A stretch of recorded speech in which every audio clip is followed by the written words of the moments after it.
Bonjour à tous. Aujourd'hui, on plonge dans le numéro de mai 2025 de Mathématis.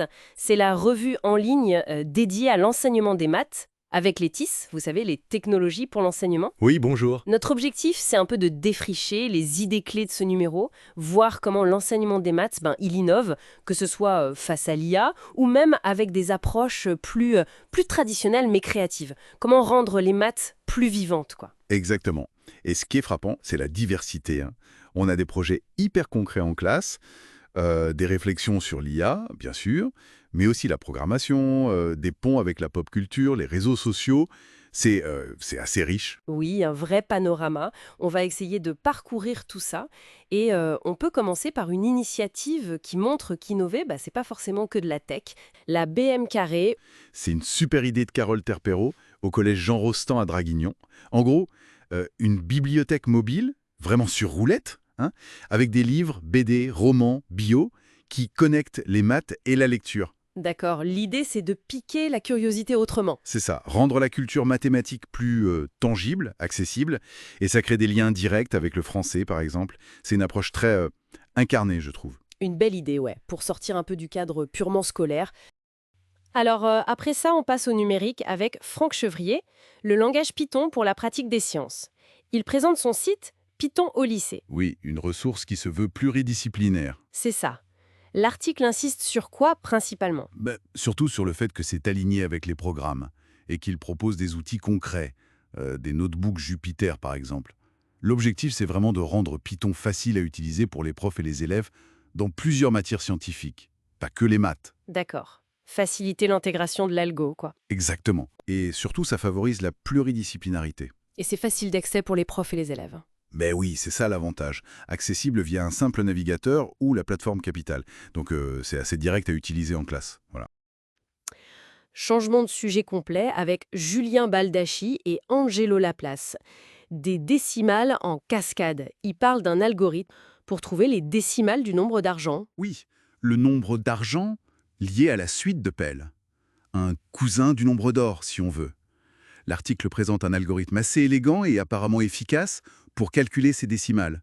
Et ça peut s'adapter à d'autres nombres. Intéressant de voir ces méthodes de calcul un peu, moins connues. Tout à fait. Alors, ensuite, la diffusion. Un compte anonyme @anecdotemaths sur X, anciennement Twitter, qui explique sa démarche.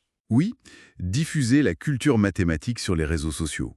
C'est intéressant de voir comment on peut utiliser ces plateformes pour partager des petites pépites mathématiques. L'auteur parle de bouteille à la mer. C'est une bonne image. Ça contribue à rendre les maths un peu plus présentes, moins intimidantes peut-être. Tout à fait. L'idée, c'est de rendre la culture mathématique un peu virale par petites touches, quoi. Mais venons-en au gros morceau. L'intelligence artificielle. Jean-Yves Labouche a testé une IA, Examino, pour corriger des copies. Oui, des copies de sixième. Une expérience très intéressante. Alors, ça donne quoi à l'IA correctrice? C'est pour demain? Qu'est-ce qu'il en dit, Labouche? C'est pas si simple. Les résultats sont mitigés. D'un côté, l'IA sort des notes, des commentaires, souvent assez justes, assez pertinents. D'accord. Mais de l'autre, il note quand même des différences notables avec ce qu'un humain aurait mis. Surtout sur l'évaluation du raisonnement, et puis quelques erreurs factuelles aussi. Hmm, Donc sa conclusion, c'est prometteur, mais doit mieux faire.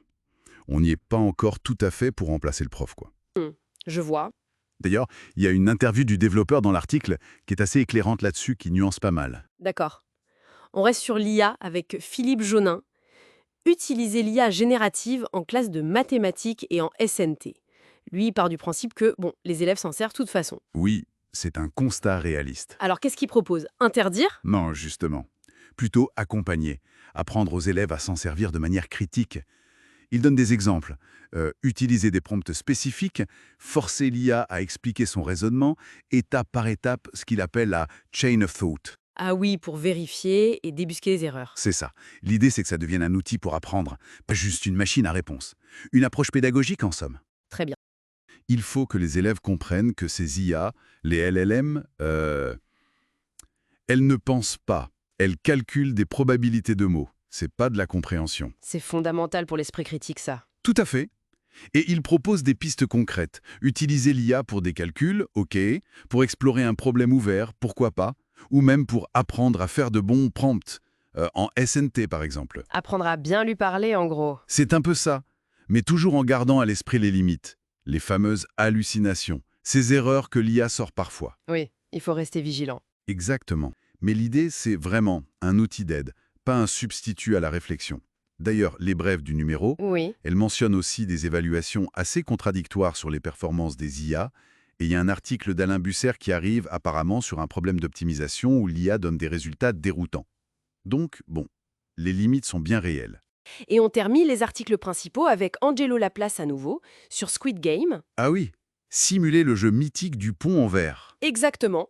Avec Python, il modélise le jeu pour calculer des probabilités de survie. Voilà un bon exemple d'utilisation d'un phénomène de pop culture pour faire des maths. Ça doit bien marcher avec les élèves pour aborder les probas de manière concrète, non? J'imagine. Calculer ses chances de passer le pont. Ça motive. Et ça permet de discuter aussi du réalisme du scénario, de questionner les chiffres. C'est très formateur. Le jeu, ça reste une valeur sûre, on dirait. Ah bah oui. Sébastien Reb, par exemple, il explique comment utiliser le jeu de billard pour explorer plein de concepts aux maths, à différents niveaux. Le billard, oui, c'est vrai que c'est très mathématique. Carrément. Bon, on a fait le tour des gros articles. La revue a aussi ses rubriques habituelles. Les brèves, avec des infos variées, l'IA encore, le Sahara qui verdit, un podcast sur les maths. Oui, et il y a aussi l'appel à contribution, avec une note spéciale pour encourager les femmes à proposer des articles.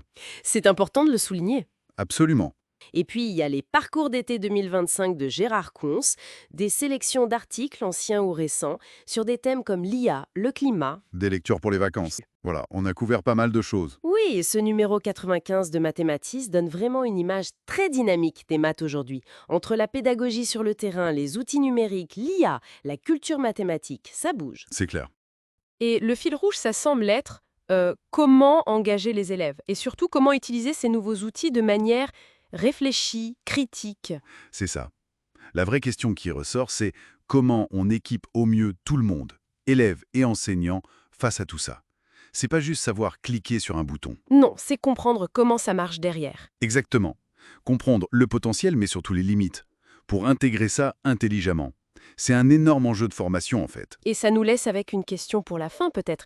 Si l'IA devient ce compagnon de classe, comme dit Jonin, comment l'humain, l'enseignant, va faire pour que ce compagnon augmente la pensée et non pas qu'il la remplace? Qu'est-ce qui restera irremplaçable dans le face-à-face prof-élève pour justement cultiver ce jugement critique? Vaste question.